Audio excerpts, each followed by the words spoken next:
Frank Gaffney. He is the founder of the Center for Security Policy. He is on the phone with us, I do believe. We have Frank Gaffney available to talk to. The Center for Security Policy is an extraordinary organization, does so much good in America, in Washington, and in the world, and states around the country, bringing security concerns to the attention of American officials, to the American people. Very, very just prominent national organization, very tuned in to the dangers and issues in the Middle East. So, and I believe we have Frank Gaffney, the founder of Center for Security Policy, online. Well, there's his face anyway. Hi, Frank. Hi, Debbie. It's good to be with you, and thank you for that first 11, because I think it was really important, groundwork, as you say, to the conversation I'm looking forward to having with you. Well, I'm just so glad you were available to talk today, and I did want to lay that groundwork for our listeners, because if you just read headlines, you have a misperception about all that's happening in Israel, including, we didn't even get into the previous efforts of previous American presidents to come up with a Middle East peace plan, which have, of course, tried and failed. And I'm not saying necessarily that we're going to, find the all-out solution in this new plan, but at least President Trump is bringing forward a peace plan for the Middle East. So I just love open-ended question. Tell me what your perception is, what the basic tenets of this new peace plan of President Trump include, and what is your sense about it? What's your view of it? Well, as you know, Debbie, I do a radio show too, and I have been having a conversation today with Robert Spencer, who I know you know, who is a remarkable resource and the author of 19 books, count of 19, the most recent of which is entitled The Palestinian Delusion, the Catastrophic History of the Middle East Peace Process. And to your question, I think what Donald Trump is trying to do is, as he does so often, break the mold, not to repeat the mistakes that have brought us such grief in the past. It proved so counterproductive, to cost us, in lives as well as national treasure, but to, start with essentially a fresh slate. He's a transactional kind of guy, and we all understand that about him. And I think what he has envisioned as a different approach to the Palestinians is to make them an offer they can't refuse. Namely, that they will get a Palestinian state, at least the immediate prospect of one, and over time it will be realized with, among other things, tunnels to make it contiguous and all that. And $50 billion. That's B with a boy. Boy, oh boy. $50 billion Yeah. to enable them to, build this state and to enjoy an unknown level of prosperity and quality of life and security. And he's simply asking that they, no kidding, recognize the state of Israel. They agree to live side by side in peace with it. They will get more territory than they currently have if they do it. But there will be certain things that will be, facts on the ground, as they say, that they're probably not going to be all that happy about. Well, the first one, and most fundamental, of course, is that Israel will continue to exist. That's kind of not their program, but that would be one of the things. That Israel's capital, Jerusalem, would remain unified and would be only Israel's capital, not the capital as well of this Palestinian state. And that Israel would maintain sovereign control over the strategic Jordan Valley that's up there on that map close by the frontier of Israel with Jordan. That high ground, vital for the defense of Israel, and something that could not be turned over to a Palestinian state under any circumstances, I believe. So those are the things that I think are sort of the essential elements of the deal. Thus far, as you know, the Palestinians have not only said no, but hell no to this kind of bargain.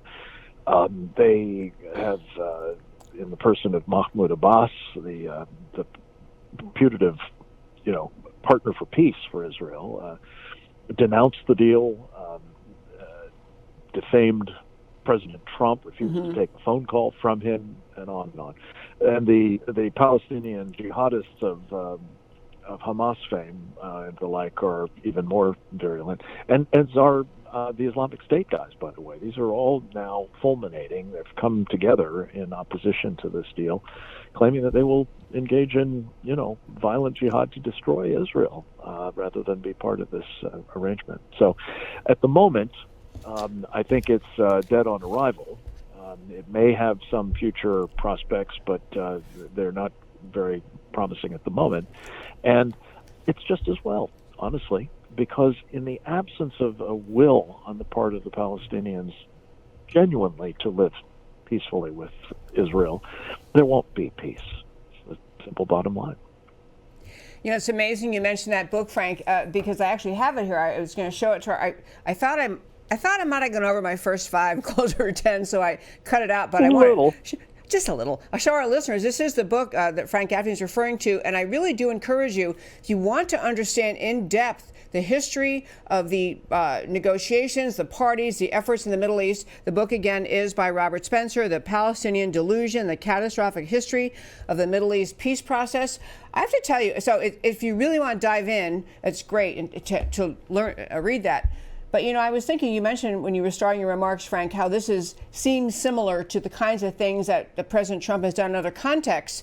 He's really, the term isn't quite calling their bluff, but he's really forcing the leaders of the, Mahmoud Abbas and the Palestinian people, which don't really exist, but the Palestinians in Israel, he's forcing them to basically say, even given money and a real state, and I believe he also offered an embassy and President Trump did as part of the deal. Eventually, if we have a two-state solution, President Trump is kind of showing the world the problem that's been the problem since the start. The Palestinians do not want peace with Israel. They can't accept it. They just cannot let go of their determination to destroy Israel. Yeah, this is true, unfortunately, not just of the Palestinians. This is true of all of the Muslims who embrace what I think is best defined as Sharia supremacism. It teaches that you should hate the Jews. It teaches that you must force them to submit or simply kill them. You certainly are not going to recognize that they have control over territory that once was Muslim. That's just not on under Sharia. Anything that has been consecrated to Islam, been occupied by Muslims, is under Sharia, forever theirs. So all of this is anathema to those who, like the leaders of the Palestinian people, for want of a better term, community, are, dead set, as the Palestinian Liberation Organization charter has made clear, as Hamas's charter makes clear, that they will destroy the Jewish state from the river to the sea, as they say, the Jordan River to the Mediterranean. They will remove all Jews. And here's the bottom line for me, Debbie, is that that may not be the view of a lot of Palestinians. I have the feeling it's not. I think that probably there are considerable numbers of Palestinians who would take the money in a minute and the opportunity to lead a decent life and to have, a sovereign nation of their own, more or less. But they don't have any power. They don't have any following to speak of. They certainly don't have any prominent leaders, and they don't have any security, perhaps most importantly. And therefore, if they stick their head above the parapet, if they actually started, promoting this idea, they're likely to wind up dead, and their families and, their homes and so on destroyed. So this is the trouble. We are dealing with enemies of not only Israel, but the United States, who have effectively absolute control over people who may or may not agree with their rejectionism, but rejectionism is going to be the state of affairs, I think, for the foreseeable future. So I concur with all of that. In fact, I was trying to think of the gentleman's name while we were speaking. A few years ago, we had someone on this show who actually lives in the West Bank or lives in Samaria, and he's a lawyer, and he's an Israeli, and was talking about the elections in Gaza and how the people of Gaza, it seems like the Palestinian community living in Gaza chose a Hamas leader, and that was taken as a signal by some that, well, they really are then on board with this constant assault of Israel. They are on board with the destruction of Israel. But even then, that most recent election in Gaza, this lawyer from West Bank was saying Jewish Israeli lawyer whose job it was actually to prosecute terrorism there, but he was saying they had no good choice on their ballot, and many Palestinians were begrudgingly supporting the Hamas. So I do think, and I feel for those people, because I do think people in the Gaza Strip area, in Judea and Samaria, or the West Bank, whatever you want to call it, there are many of them that do want to just live their lives, and they are not able to do that because of the tenacity, the determination of the leaders of Hamas and PLO to say, no, we're going to stick with our radical version, our Sharia supremacism, our jihad. We're never going to let it go. But at least I think, I want to get at what you think President Trump will gain by having proposed this, but I at least think he may have gained some communication to those people. America is trying to help you here. You see that you don't want to live under this. You would like a better life, but your leaders won't let you. I wonder if he's working a little wedge between some of the Palestinians in Gaza and the West Bank, between them and their leaders. What do you think about that? Well, that's one possible explanation for it. I think another is, as you said earlier, Debbie, simply to demonstrate that the problem fundamentally is the Palestinians, that they can't accept yes. They can't take a very attractive deal, far more attractive than, frankly, I think is warranted. But there it is. He's trying to exhaust the possibilities of some sort of negotiated settlement, because at the end of the day, one party does not want that, period. And as long as that's the case, I think what he's bought himself, hopefully, is an opportunity not to persist, as his predecessors did endlessly, in the notion that the most important factor in the entire Middle East is whether the Palestinians will agree to make peace with the Israelis. For most of the other people and countries in the Middle East, they honestly don't give a fig about the Palestinians. They actually, more often than not, perhaps they'll exploit them, and certainly have as a political issue. But they have great contempt for them, disdain, and disregard. So the world has moved on effectively, and it seems to me that where we are at the moment is we have a situation on the ground where the Palestinian people who are happiest and most secure and living the highest quality of life are Palestinians who live in Israel. Yes. And despite all of these claims about an apartheid state and so on, they know full well that it's a lot better on that side of the line than it is being a Palestinian in these communities. Not because they are being occupied or oppressed by the Israelis, but because they're being oppressed by and brutalized by their own so-called leaders. And by the way, I just have to say, I can't even remember when Mahmoud Abbas last had actually any kind of standing as a leader of the Palestinians. He was elected, whatever it was, 10, 12 more years ago, perhaps, and he certainly has long since run out of whatever mandate he had electorally. He just continues to hold on to power. And to say nothing of what the people of Gaza are subjected to by Hamas. So it is a deplorable situation. I think the president is right to want to try to make it better, but you can only do so much especially if you're determined, as he is, and rightly so, not to endanger our most important ally in the Middle East, a nation that shares our values and that is a very important bulwark in our own defense in that dangerous part of the world. Absolutely. Love all those points. I'm going to hit three quick things. One is in Israel, and I've mentioned this on the show before, but in Israel, the parallel of our Congress is their Knesset, their elected body. There are members of the Knesset who are Arab Muslims.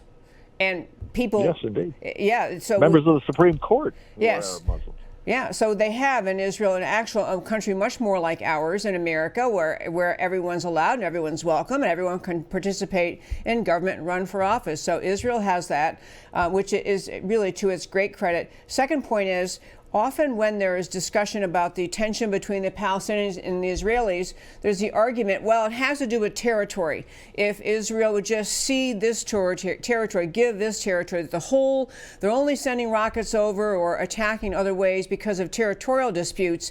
I think their rejection, if they do actually reject this peace offer, their rejection is a great signal. We don't have to keep pretending that all of this violence can be solved by simply capitulating or giving a little bit more territory. But the last point that I think, and I would love to hear your thought about this, is I think also if the answer comes, as it seems that it will, we're not going to go along with this deal, no thanks to the whole peace deal, I think it gives President Trump a little more leeway to be stronger in his support of Israel, his standing by Israel as they are in response to attacks from the Gaza, from the West Bank, because he's shown the world they don't want peace. I think it will enable President Trump to be even bolder in standing with Israel.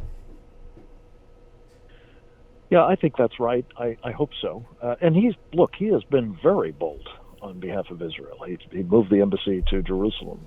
He recognized Israel's annexation of the Golan Heights. He has declared that these settlements in disputed territories, whether you call them Judea and Samaria or you call them the West Bank, they are disputed territories.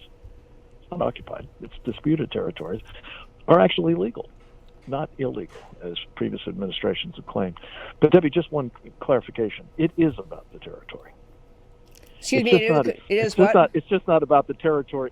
This fight that the Palestinians are having with the Israelis interminably is about the territory. It's not, though, the territory of the West Bank or of the Gaza Strip or, the various settlements and all the rest. It's about the territory that Israel it's the whole country. And that Israel has always had a connection to. As you said, long before there was a gleam in the eye of the narrative crafters that there was a Palestinian people, there was a Jewish presence in, an attachment to, and claim to, they say from God, the land of Israel. Right. And that is the thing that is unacceptable to these Sharia supremacists of various stripes in the Palestinian community. And there will not be peace, except of the kind that there is now, which is pretty comprehensive. But that's because Israel is secure, and it must remain so. And that's the best we can hope for, I think, for the foreseeable future. Frank Gaffney, I am so glad. I know you're traveling and busy. I'm so glad you had time to join us today. Appreciate that so much. I want to encourage our listeners. Tons of information always on their website. You can go to centerforsecuritypolicy.org or much easier, securefreedom.org. They have fabulous papers, endlessly new bits of information coming out, papers, just information anyone concerned about the security of America would just love to read. So, Frank, thanks so very much. My pleasure, Debbie. See you soon. See you soon. Okay, thank you. So, folks, I got to tell you, I really hope that what we were talking about, not just that you feel a little bit more informed about the Middle East if you weren't into this issue, but that you feel inspired to talk with your friends about it, because I'm telling you, what I was saying in the first 5 today, what you were hearing from Frank Gaffney, there's so much misinformation, or really the more precise term, accurate term is really disinformation, put out by the media in this country, left-wing media, left-wingers around the world, trying to falsely paint a picture that the Palestinian people are a people who've been in this land for millennia, that the Jews took it from them, that they are a united, have national identity. They have a, you know, they are the same in terms of their ethnicity and their roots. These are people who are living in various areas of Israel who adhere largely to the teachings of Islam and the notion that they are compelled to, as Islam teaches, as the Quran teaches, as Islamic schools around the world teach, as Muhammad, the founder of Islam, taught. Devout Muslims are instructed, compelled to bring about, to kill Jews, to hate Jews, to never make alliances with them, to never live in peace with them. That is what people learn in Islam. This is what is motivating the attacks from the Gaza, the attacks from the West Bank. And to understand that history, understand that this is the land the Jews had since 2,000 years before Christ and at the time of Christ, and that it was 600 years after Christ before the concept of Islam even came to being, when Muhammad discovered Islam and claimed he had a revelation from God, from Allah, to create a new religion. This area that's in dispute has long been in the hands of and lived upon and been for millennia the land of the Jewish people. And as President Trump goes forward, and I think all the things that Frank Gaffney was saying is correct. I think as President Trump is really, he's giving the Israelis, it's a tough deal for them to agree that they're going to make a connection and a real Palestinian state. But this two-state solution, Israel exists and the Palestinian state exists, and they all get along, cannot come about until the Palestinian people, the charter of Hamas, the PLO's charter, drops from their founding documents their commitment to destroy Israel. You can't have a two-state solution if one of the two states is committed to destroying the other state.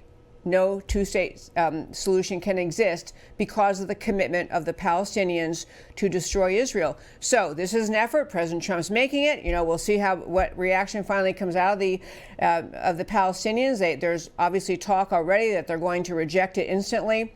But I think it is a really helpful thing that more and more people in the world understand some of the facts, or the ancient facts and the ancient issues that got us to where we are today in 2020, trying to still resolve Middle East peace. It's kind of maybe one of the problems that will exist for all of time. I don't want it to be. I'd like there to be a solution. But I think this was a bold move by President Trump to give something that the Israelis have always said that can't work, offer the two-state solution, but in exchange, Palestinians have to agree that Israel has a right to exist. They'll stop attacking them, and then they can have their two-state solution. It's not going to go anywhere, but it is a great opportunity for everyone who cares about Israel and really who cares about world peace to understand more and more of what has caused the situation to fester since time began.